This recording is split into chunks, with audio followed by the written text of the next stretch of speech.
YouTube? It's your boy DMD, and today I'm going to be profiling my paleo frogs for you guys. Also, I wanted to mention real quick, thank you so much for the support you guys have shown me this week. It's been incredible. I've had the other two videos that I made did really well. I know Shadalls are a fan favorite, but thank you guys so much for giving me those views on the profile and then the theory video that Drew and I did earlier this week. So I guess without further ado, let's get into the profile. Alright guys, so to start off, of course, we've got the triple swap. I wish I had ultis of this. Ultis of this card are like 85 a piece. I'm not about that life, I'm sorry. Like, I love this deck, but it's not that good. Hopefully this gets the OCG treatment. This got reprinted as like, I think a secret over in Japan. Hopefully we get that here.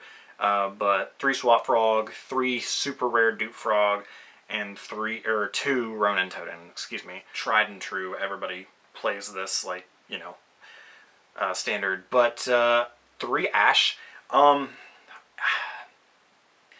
I guess this is still technically the best hand trap of the format with Spiral and Shadalls, because you can Ash Shadall Fusion, which I have a ton of at my locals. You can Ash the double Helix, and so on and so forth. But I guess I'm just playing this because it's the most generic hand trap available. For the spells, we are playing 2 copies of Pot of Desires. This card is absolutely insane. Like, being able to just get deeper into your deck and rip like a frog or a Ronin Totem off of Desires is insanity. Like, it's literally the difference between you making Toad turn 1 and not making Toad turn 1. So you absolutely have to play this, especially with Demise at 1. Speaking of Demise, I am playing the lone copy of it. I know that's going to seem really weird and like it conflicts a lot with the Ashes, but you have one of those cards. It's not going to be like that old, weird, clunky, like, Demise hand trap hand like it used to be when Demise was at 3. I'm almost kind of sort of glad that Demise is at 1, so I can kind of play this more, I don't want to say weird, but this less conventional lineup. Moving to the bulk of the deck, which is the traps, we've got 3 Canadia, 3 Olenoides, and then the 2 Morella. I think in my last build I was playing 1. That is completely incorrect. I'm so stupid for only playing 1. This card's amazing, especially with Lost Wind, but I would not play 3. This card is still technically a neg-1, and even though it does send Lost Wind, and Lost Wind can reset itself, if you open multiples of this card, like, it's so bad. Like, it's so terrible if you open multiples. I'm only playing 2 Morella. I think that's the correct number to run. We've got 3 copies of Infinite Impermanence. Y'all know what Imperm does. I don't need to explain that. 3 Strike. This is really, really, really insane. I love Solemn Strike. If you guys have seen my Draco profiles, I always played Solemn Strike in there, and I will play Solemn Strike in any trap deck I play, just because it is so good. Just being able to stop an inherent summon. It can stop something that's already established on the board. Like if you're playing against Pendulums, even though that deck is not really good right now. You can stop like, I don't know, a Master Cerberus or something. It stops so many things. It's so good. 3 Lost Wind. Not quite as good a strike, obviously, but you can obviously send it off Morella. So, of course, you know. And then Trap Trick searches any normal trap in your deck. I mean, it searches every normal trap in your deck, so, like, you, of course, play 3. 2 Compulse, at any rate. Moving on, we've got the 3 Goes and Match, whoopsies. We've got the 3 Goes and Match, and then to round off the main deck, we've got the 1 Imperial Order. Goes and Match is easily the best Floodgate right now. In terms of types or attributes, I would not play Rivalry, and I sure would not play There Can Be Only One, just because There Can Be Only One conflicts with what you're trying to do, and Rivalry just isn't really all that good right now.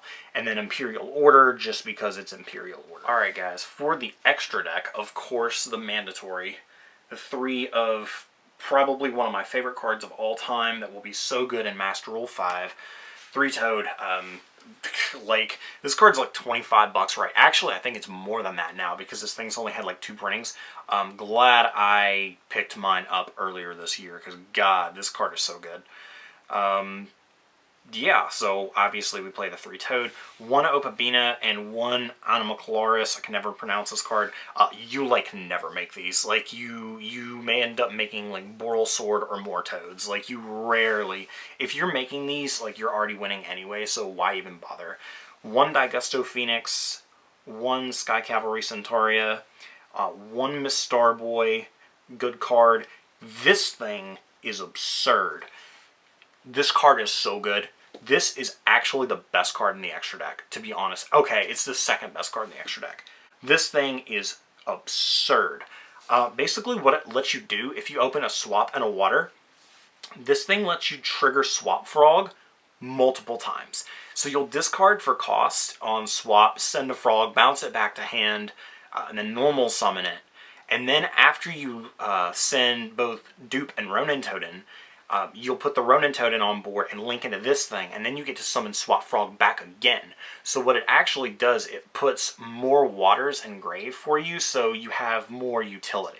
1 Phoenix, generic, 1 Cerberus, 1 Unicorn, 1 Avermax.